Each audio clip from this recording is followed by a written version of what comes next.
Welcome to সিশন একাডেমিতে স্বাগত। আজকে আমরা ডেইলি ম্যাথস টেস্ট সিরিজের ক্লাস নাম্বার 39 শুরু করব। আজকে ম্যাথসের উপর তোমরা যারা কম্পিটিটিভ এক্সাম প্রিপারেশন নিচ্ছ, যে কোনো কম্পিটিটিভ এক্সাম, রেলের এক্সাম বলো, এসএসসির এক্সাম বলো, WPPSC, West Bengal police, Kolkata পুলিশের এক্সাম বা বিভিন্ন কোর্টের এক্সাম, তাদেরকে বলবো অবশ্যই ক্লাসগুলো ফলো করো। এই ডেইলি ম্যাথস টেস্ট বলো বা নিমেষে অঙ্ক বলো, এগুলোতে আমি যে সমস্ত কোশ্চেন দিই সেগুলো সব প্রিভিয়াস ইয়ার কোশ্চেন। ঠিক আছে, বিভিন্ন এক্সামে আসা প্রিভিয়াস ইয়ার কোশ্চেন নিয়ে এগুলো এই সিরিজগুলো করা। সেই জন্য বলবো যারা প্র্যাকটিসের ভ্যালু বোঝো তারা অবশ্যই ক্লাসগুলো ফলো করো।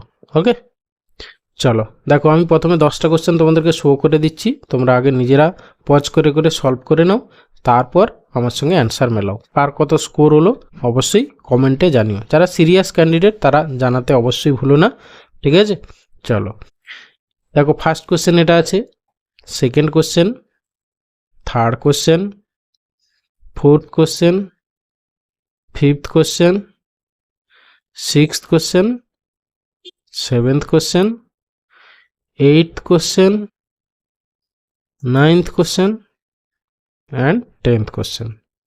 ओके, তোমরা আগে সলভ করে নাও, এরপরে আমরা চলে যাই ফার্স্ট কোশ্চেনে। বলে যে sum of money is divided between P Q R in the ratio this if the share of P and R together বলেছে 2700 টাকা more than share of Q, then how much is the share of P. মানে total দেখো, এখানে হচ্ছে এটা P Q আর হচ্ছে আর। ঠিক আছে, বলেছে পি আর আর এর শেয়ার, পি আর আর এর শেয়ার টোটাল কত দেখো, পি আর আর মানে 4 আর 12 মানে হচ্ছে কি 16 ইউনিট। হ্যাঁ, সেটা বলেছে কিউ এর থেকে কত বেশি, মানে 7 বাদ দিয়ে দাও, মানে হচ্ছে কি 9 ইউনিট। হ্যাঁ, বলছে সেই 9 ইউনিটের ভ্যালু বলে দেখো বলা আছে 2700 টাকা। ঠিক আছে, তাহলে then how much is the share of P, তাহলে পি এর শেয়ার কত, তাহলে পি এর শেয়ার 4 ইউনিট মানে কত, 9 ইউনিট মানে যদি 2700 হয় মানে ইন্টু 300, তাহলে এখানে 4 ইন্টু 300 মানে হচ্ছে 1200 টাকা হবে অ্যান্সার, মানে option B answer. Okay, ratio প্রপোর্শনে জাস্ট আমাদেরকে ইউনিট হিসেবে ভাবতে হবে। এরপর এসে কোশ্চেন নাম্বার 2, বলেছে the present age of P and Q R in the ratio 5:6, if the sum of their present age হচ্ছে 55 years, then what is the present age of q? কিছু নেই, সোজা জিনিস দেখো, বলেছে তাদের রেশিও বলেছে 5:6।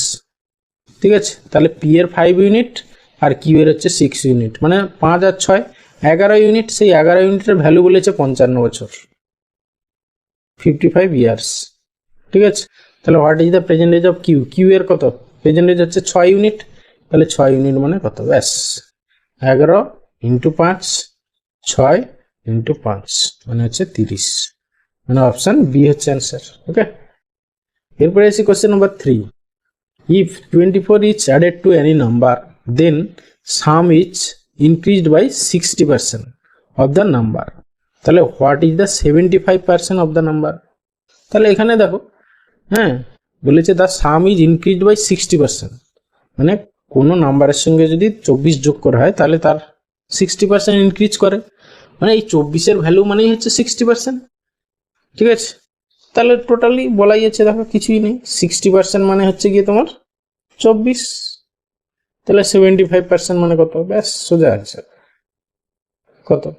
ঠিক আছে, তাহলে 60 থেকে 24, তাহলে ইন্টু 75 বাই হচ্ছে 60 করে নাও, 15, 4 60, 15, 5 75, 4 6 24, তাহলে 6 5 30 হবে অ্যান্সার, মানে অপশান কোনোটাতে নেই যেহেতু, তাহলে নান অফ দিস হবে অ্যান্সার।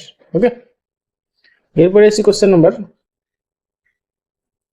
4, বলেছে Mohan bought a bag at 20% reduction of the market price, he sold this at 40% profit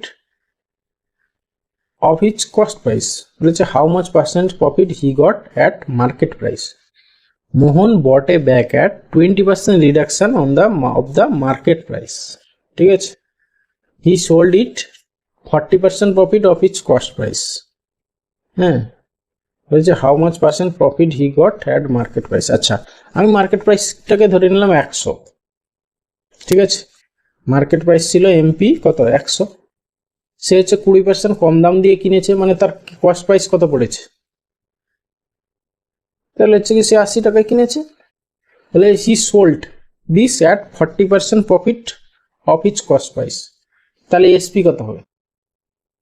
SP হচ্ছে 40% প্রফিটে বিক্রি করেছে তার কস্ট প্রাইসের, তাহলে হচ্ছে কি তোমার 80 ইন্টু 40/100। আচ্ছা, সে হচ্ছে 40 মানে 140/100 করলে এসপি, তাহলে 0 0 0 0 14 আসতে 112।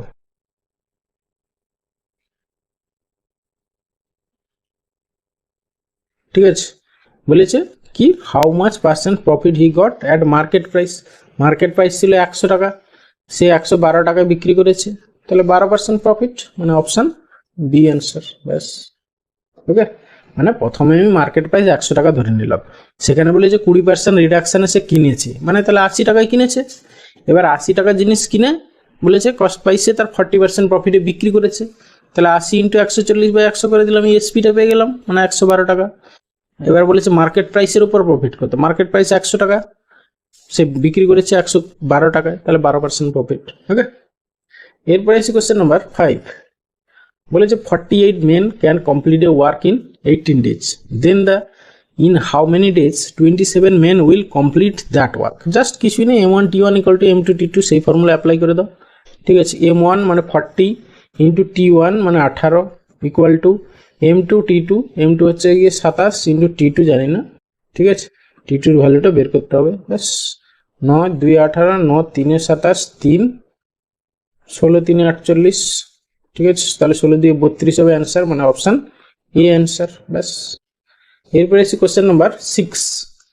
বলেছে 3/4 of 1/5 of 2/3 of any number is equal to this, then what will be the 40% of that number। আচ্ছা, তাহলে হচ্ছে নাম্বারটা তার অফ বলেছে, জাস্ট এগুলো গুণ করে দাও, আর কিছুই নেই, মানে 3 এর 4 ইন্টু 1 এর 5 ইন্টু 2 এর 3, সেটাই বলেছে 65। এখান থেকে নাম্বারটা কত পেয়ে যাবে, দেখো 3 3 কেটে গেল, 2 2 এর 4, ঠিক আছে, তাহলে 5 2 10, তাহলে নাম্বারটা কত দাঁড়ালো 650। বলেছে দেন হোয়াট উইল বি দ্য 40%। 40% মানে ফ্র্যাকশন ভ্যালু কত, 20% মানে 1 এর 5, আর 40% মানে 2 এর 5, তাহলে এত ইন্টু 2 এর 5। ব্যাস, সেটাই হবে তোমার অ্যান্সার। ঠিক আছে, 5 13 65, 13 দিয়ে 26 মানে 260 হবে অ্যান্সার, মানে অপশান সি অ্যান্সার। ওকে, এরপরে এসে কোশ্চেন নাম্বার 7। বলেছে what will be come in the question mark. আচ্ছা, জাস্ট কিছুই নেই, দেখো কোনাকুনি গুণ করো, করলে দেখো যে জিজ্ঞাসা চিহ্ন স্থানে যেটা আছে সেটা স্কোয়ার হয়ে যাবে, সেটা স্কোয়ার ইকুয়াল টু কত হবে 24 ইন্টু 1014। ঠিক আছে, তাহলে একে হচ্ছে তুমি স্কোয়ার নাম্বার হিসেবে ফ্যাক্টর করো। ঠিক আছে, 24 এর মধ্যে স্কোয়ার নাম্বার দেখো 12 2 এ 24।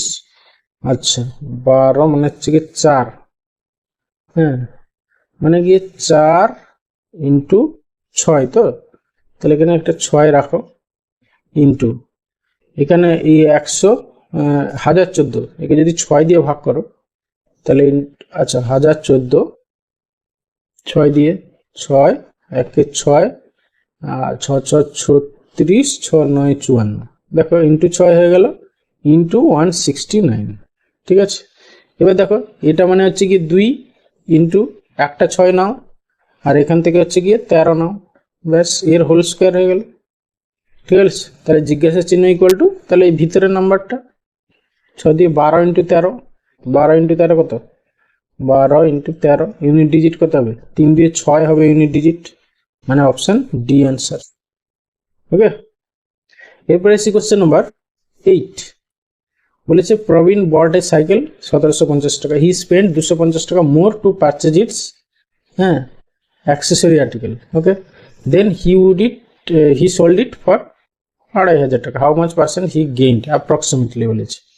আচ্ছা, তাহলে সে হচ্ছে 1750 টাকা কিনেছিল, আরও 250 টাকা খরচ করলো, তাহলে কত হলো 1750 প্লাস হচ্ছে 250, মানে 2000 টাকা হয়ে গেল, তার টোটাল খরচ হয়ে গেল।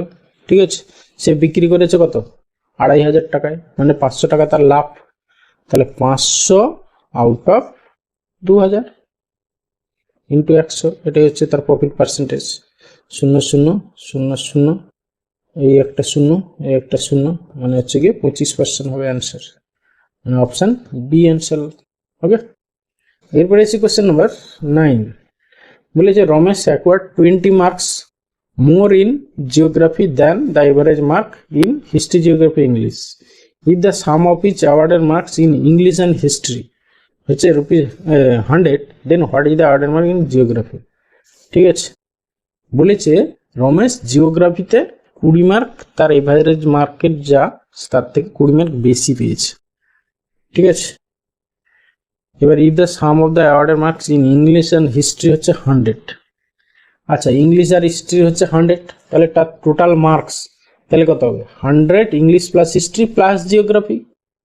ঠিক আছে, এটা হচ্ছে তার 3টে সাবজেক্টের মার্ক টোটাল।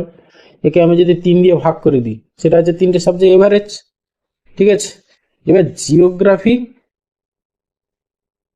এইটা থেকে এবার তুমি এটা হচ্ছে এভারেজ মার্ক।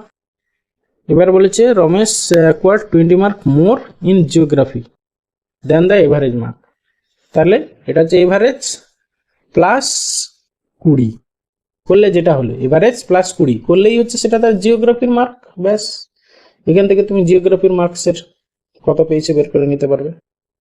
তাহলে হচ্ছে গিয়ে তোমার 3 20 60 হয়ে যাবে, আবার 3টা ওইদিকে চলে যাবে 3G, আর এদিকে একটা জি, মানে হচ্ছে 2G ইকুয়াল টু হচ্ছে গিয়ে তোমার হবে গিয়ে 160, তাহলে জি হবে গিয়ে তোমার 80। ওকে, মানে অপশন এ অ্যান্সার। জাস্ট ভাষারটা বড় দেওয়া আছে, একটু বুঝলেই হয়ে যাবে। ঠিক আছে, এরপরে হচ্ছে কোশ্চেন নাম্বার 10। বলেছে which of the given fraction series is written in ascending order, মানে বড় থেকে ছোট, সরি ভুল বললো, অ্যাসেন্ডিং অর্ডার মানে উপরের দিকে উঠছে, মানে ছোট থেকে বড়। ওকে, তাহলে সব থেকে প্রথম করি, তাহলে টেস্ট করি।